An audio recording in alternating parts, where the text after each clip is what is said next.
Welcome back everyone. Welcome to civil services study practice set number 157 है। UP R O A R O के लिए test series है और इसमें practice करेंगे हम मिक्स क्वेश्चन पर। इसमें करंट अफेयर्स के भी क्वेश्चन होंगे, इसमें साइंस के भी क्वेश्चन होंगे, इसमें हिस्ट्री के भी क्वेश्चन होंगे और इसमें ज्योग्राफी के भी क्वेश्चन होंगे। तो चलिए स्टार्ट करते हैं। इस टेस्ट सीरीज़ की प्लेलिस्ट बना रखी है, वहाँ पर आप टेस्ट नंबर 1 से लेकर 157 तक पहुँच सकते हैं। डिस्क्रिप्शन बॉक्स में लिंक है इसका। तो क्वेश्चन नंबर 1 है, संयुक्त राष्ट्र दिवस कब मनाया जाता है? 20 अक्टूबर, 24 नवंबर, 25 दिसंबर, 24 अक्टूबर। संयुक्त राष्ट्र दिवस मनाया जाता है 24 अक्टूबर को। डी है इसका आंसर। देखिए, वर्ष 1948 से प्रत्येक वर्ष 24 अक्टूबर को संयुक्त राष्ट्र दिवस का आयोजन किया जाता है। यह दिवस वर्ष 1945 में संयुक्त राष्ट्र चार्टर के अस्तित्व में आने को चिन्हित करता है। क्वेश्चन नंबर 2 पर अजय निम्नलिखित में से कौन सा त्यौहार तमिल नव वर्ष के रूप में मनाया जाता है? तमिल नव वर्ष के रूप में मनाया जाने वाला त्यौहार है इसमें पुथांडू। ठीक है, रम्मान तो उत्तराखंड का है और गरिया पूजा त्रिपुरा। तो पुथांडू जो है, जिसे पुथुरशम भी कहा जाता है, तमिल नववर्ष के रूप में मनाया जाता है और सौर चक्र पर आधारित तमिल कैलेंडर के पहले महीने का नाम जो है चिधिराई है और इसी महीने का पहला दिन पुथांडू के रूप में मनाया जाता है। तो बी करेक्ट हो गया। ये नंबर इस पर कॉल या व्हाट्सअप करके आप फुल टेस्ट सीरीज प्राप्त कर सकते हैं RO ARO की, यानी पेड ग्रुप से जुड़ सकते हैं। नंबर 3 पर आ जाइए। क्वेश्चन नंबर 3 हाल ही में चर्चा में रहा एक्वेरियन संबंधित है। क्या है एक्वेरियन?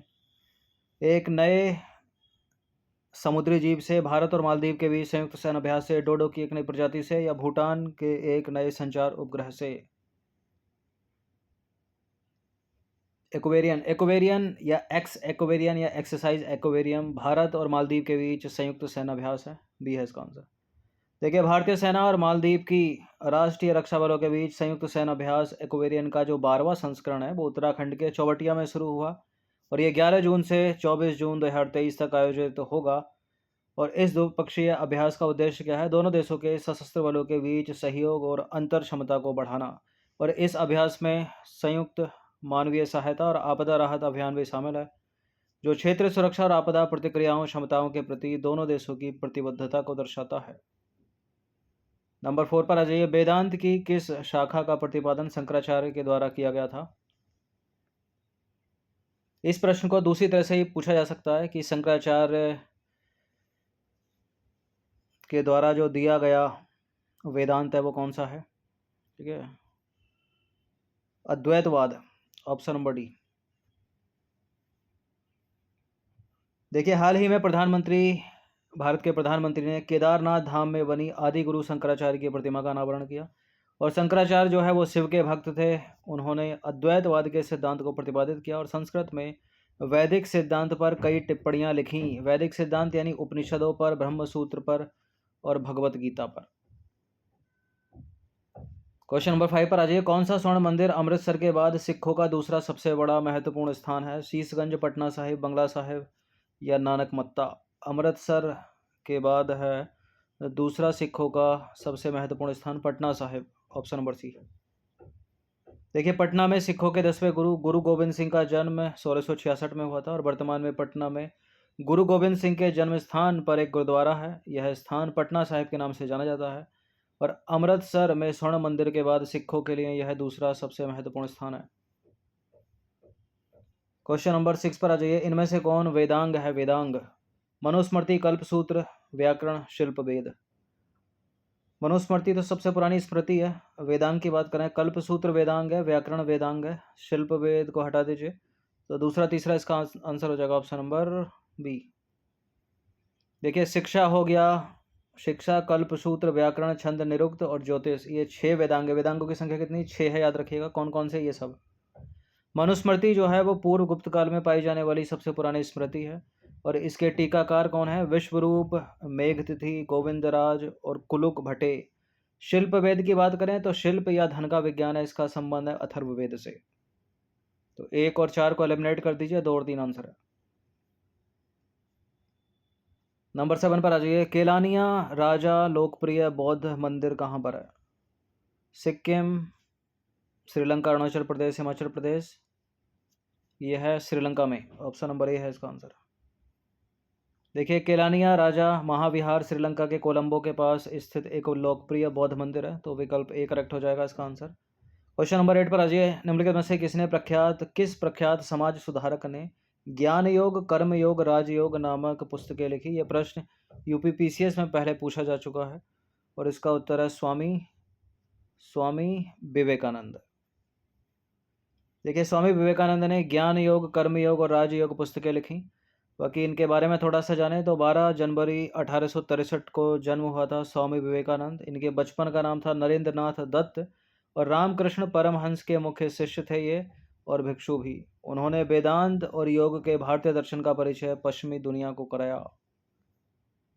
क्वेश्चन नंबर 9 पर आ जाइए। उदयपुर वन्यजीव अभयारण्य और वाल्मीकि राष्ट्रीय उद्यान निम्नलिखित में से किस राज्य में स्थित है? उदयपुर वन्यजीव अभयारण्य की बात हो रही है, उदयपुर सिटी की बात नहीं हो रही है, तो राजस्थान को एलिमिनेट कर दीजिए। इससे आप पहचान सकते हो बिहार इसका आंसर। देखिए, उदयपुर वन्यजीव अभयारण्य और वाल्मीकि राष्ट्रीय उद्यान जो है बिहार के चंपारण जिले में स्थित है। 10वां प्रश्न, छत्तीसगढ़ की बेलाडिला जो खदानें हैं वो किसके लिए प्रसिद्ध है? मैग्नीज के लिए, सोने के लिए, संगमरमर या लौह अयस्क? लौह अयस्क के लिए है, डी है इसका आंसर। देखिए, छत्तीसगढ़ की बेलाडिला खाद्यान्य लौह अयस्क के लिए प्रसिद्ध है। बेलाडिला छत्तीसगढ़ में स्थित पहाड़ियों की सुदूर श्रृंखला है जहां प्रचुर मात्रा में लौह खनिज पाया जाता है। इन पहाड़ियों की जो सतह है वो बैल के कुबड़ की तरह दिखती है, अतः इसे बेलाडिला नाम दिया गया और इसका अर्थ है बैल का कुबड़। बेलाडिला एक औद्योगिक क्षेत्र भी है। विश्व मधुमेह दिवस यानी वर्ल्ड डायबिटीज डे कब मनाया जाता है? डायबिटीज़ यानी जो अपना पैनक्रियाज है वो इंसुलिन का पर्याप्त मात्रा में सिक्रेशन नहीं करता, श्रावण नहीं करता, तो डायबिटीज़ हो जाती है। 14 नवंबर को मनाया जाता है। देखिए, विश्व मधुमेह दिवस यानी वर्ल्ड डायबिटीज डे प्रतिवर्ष 14 नवंबर को मनाया जाता है। वर्ष 2022 का थीम या विषय की बात करें, कल की रक्षा के लिए शिक्षा है। क्या है थीम? कल की रक्षा के लिए शिक्षा। तो 23 का तो है नहीं क्योंकि नवंबर में आएगा, इसलिए 22 का इंपॉर्टेंट है। बाकी मधुमेह का जो कारण है वो अग्नाशय यानी पैनक्रियाज का पर्याप्त मात्रा में इंसुलिन का उत्पादन नहीं करना है। ठीक है। क्वेश्चन नंबर 12 ये करंट अफेयर्स का प्रश्न है। 57वां ज्ञानपीठ पुरस्कार 2022 किसे प्रदान किया गया? 57वां ज्ञानपीठ पुरस्कार प्रदान किया गया दामोदर मोजो को। ऑप्शन नंबर सी है इसका आंसर। ठीक है। 56वां पूछ ले तो नीलमणि फूकन जूनियर और 55वां पूछ ले तो अक्कीतम अच्युतम नंबूदरी, जो कि पूछेगा नहीं, और 54वां है अमिताभ घोष। तो सी का ही याद रखना है आपको। देखिए, गोवा के लघु कथाकार, उपन्यासकार, आलोचक और कोंकणी के पटकथा लेखक हैं दामोदर मोजो। वर्ष 2022 में 57वें ज्ञानपीठ पुरस्कार से सम्मानित किए गए और 2021 में 56वें ज्ञानपीठ पुरस्कार किसको मिला था? नीलमणि फूकन जूनियर को। और 2019 में, क्योंकि 20 में तो कोविड था, 55वां ज्ञानपीठ पुरस्कार किसको मिला था? अक्कीतम अच्युतम नंबूदरी को। और वर्ष 2018 में जो 54वां ज्ञानपीठ पुरस्कार था वो किसको मिला था? अमिताभ घोष को, अंग्रेजी साहित्य में उनके योगदान के लिए। ठीक है। और इस सूची में पहले अंग्रेजी भाषा के लेखक बने ये अमिताभ घोष, जिनको अंग्रेजी में ज्ञानपीठ पुरस्कार मिला 2018 में, 54वां। ज्योग्राफी या एनवायरनमेंट इकोलॉजी का प्रश्न है। ओजोन परत की ऊंचाई सबसे अधिक किस ऋतु में होती है? शीत ऋतु, वर्षा ऋतु, वसंत ऋतु, इनमें से कोई नहीं। इनमें से किसी एक ऋतु में होती है, तो आंसर क्या हो जाएगा? सर्वाधिक होती है वसंत ऋतु में, सी है इसका आंसर। देखिए, वायुमंडल में जो ओजोन है उसका मापन डॉप्सन स्पेक्ट्रोमीटर से किया जाता है और इसे डॉप्सन यूनिट में व्यक्त किया जाता है। एक डॉप्सन यूनिट शुद्ध ओजोन की 0.001 मिलीमीटर की ऊंचाई के बराबर होती है। ओजोन परत की सबसे अधिक ऊंचाई यानी मोटाई होती है वसंत ऋतु में।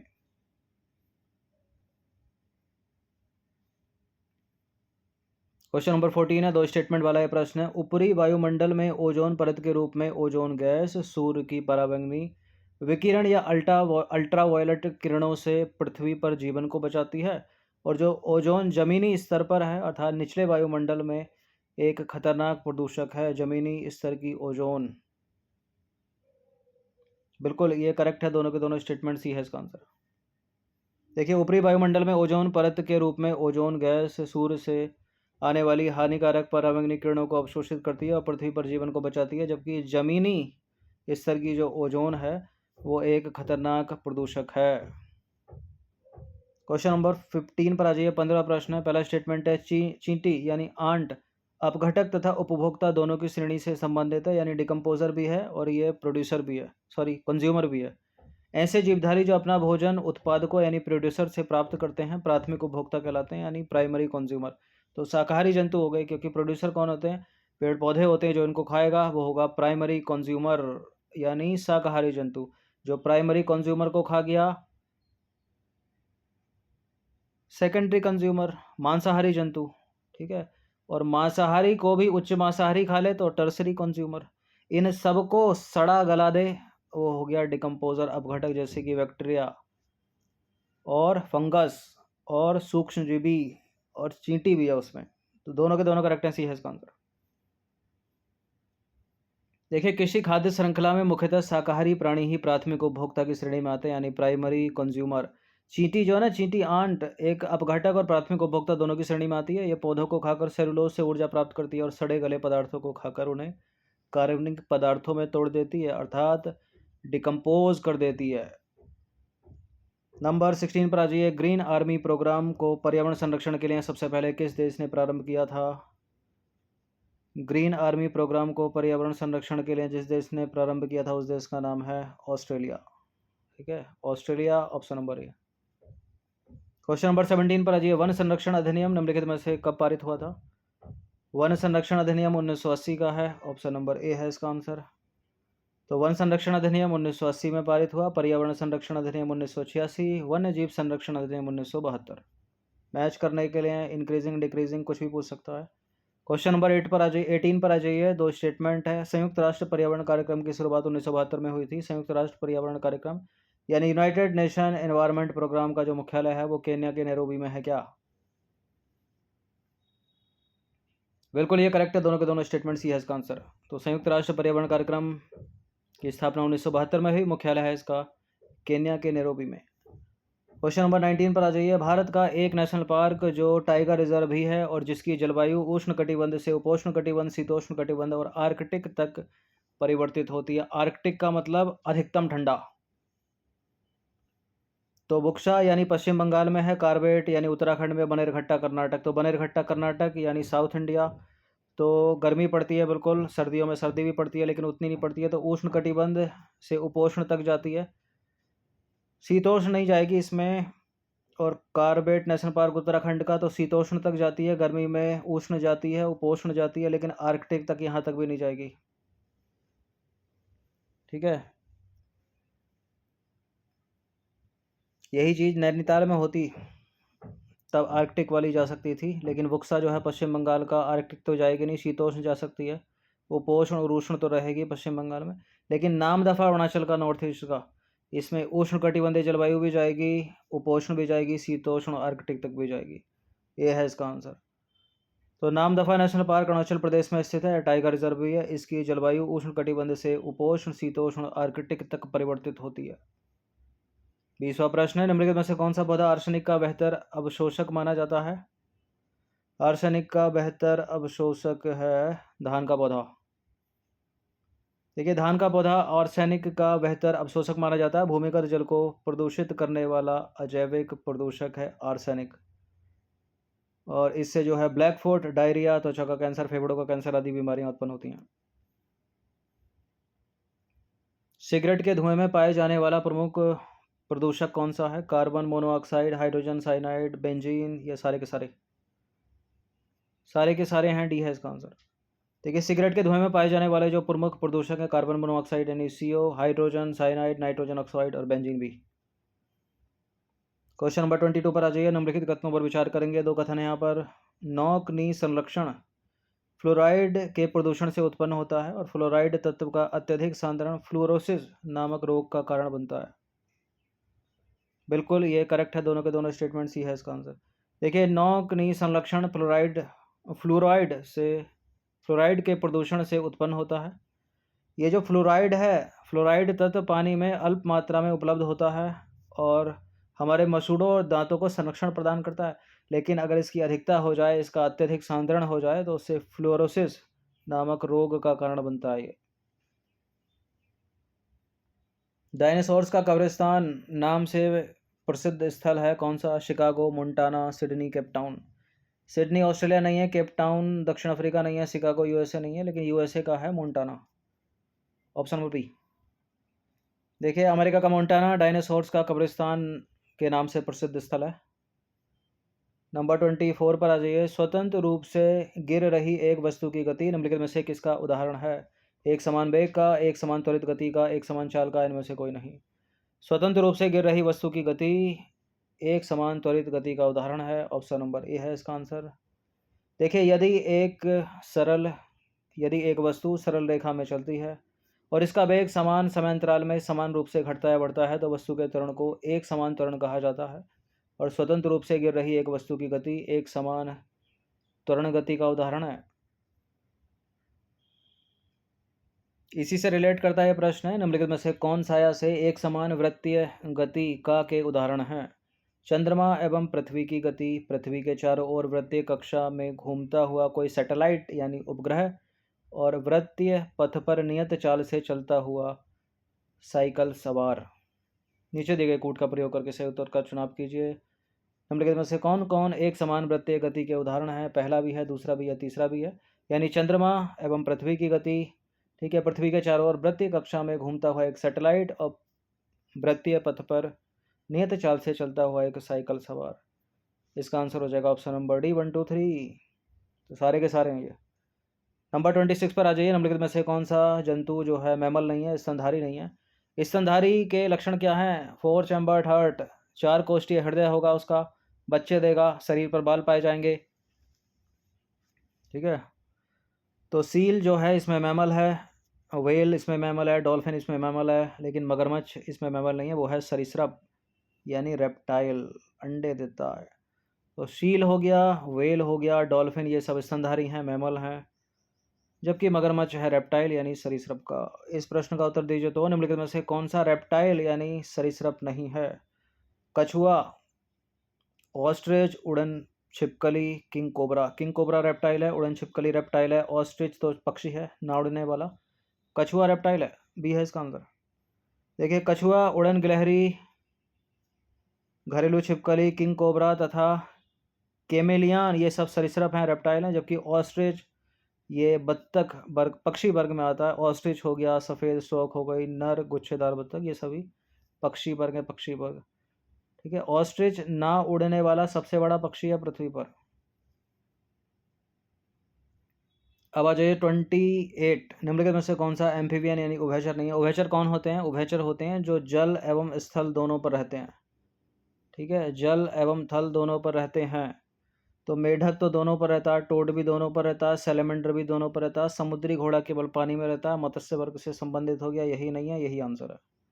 तो मेढक हो गया, टोड हो गया, सैलेमेंडर हो गया, हाइला यानी वृक्ष मेढक, ये सब उभयचर हैं, एम्फीबियन है, जल स्थल दोनों पर रह सकते हैं, जबकि समुद्री घोड़ा यानी अश्वमीन मत्स्य वर्ग का जंतु है।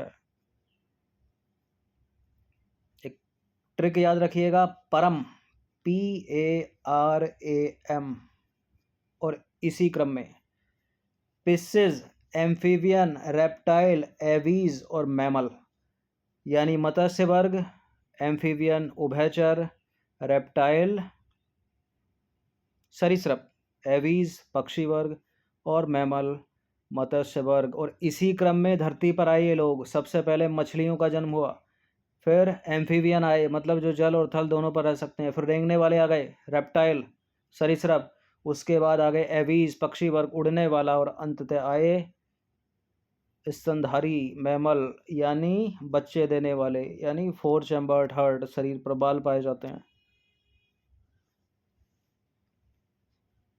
और पक्षियों का भी जो हृदय होता है वो 4 कोष्ठीय होता है, और पक्षी भी फेफड़ों से सांस लेता है, और ये जो मैमल है ये भी फेफड़ों से सांस लेता है। ये सब फेफड़ों से सांस लेने, कौन कौन किससे सांस लेता है, ये कई बार कराया सीरीज में। ठीक है, नंबर 29 पर आ जाइए। पक्षी और स्तनपायी जंतुओं के संदर्भ में निम्नलिखित में से कौन सा कथन सही है? यानी एवीज और मैमल की बात हो रही है, ये दोनों समतापी हैं यानी वार्म ब्लडेड हैं। ठीक है, यानी इनके शरीर का तापमान अपने आसपास के तापमान के अनुसार नहीं बदलता है, नियत रहता है। ठीक है, चाहे रेगिस्तान में चले जाएंगे, चाहे अंटार्कटिका में चले जाएंगे। और इनमें 4 कक्षीय हृदय पाया जाता है, यानी 4 चैम्बर्ड हार्ट, अभी बताया, पक्षी में भी समान है, मैमल में भी समान है। और श्वसन के लिए दोनों में फेफड़े हैं, तो सारे के सारे करेक्ट हो गए, डी है इसका आंसर।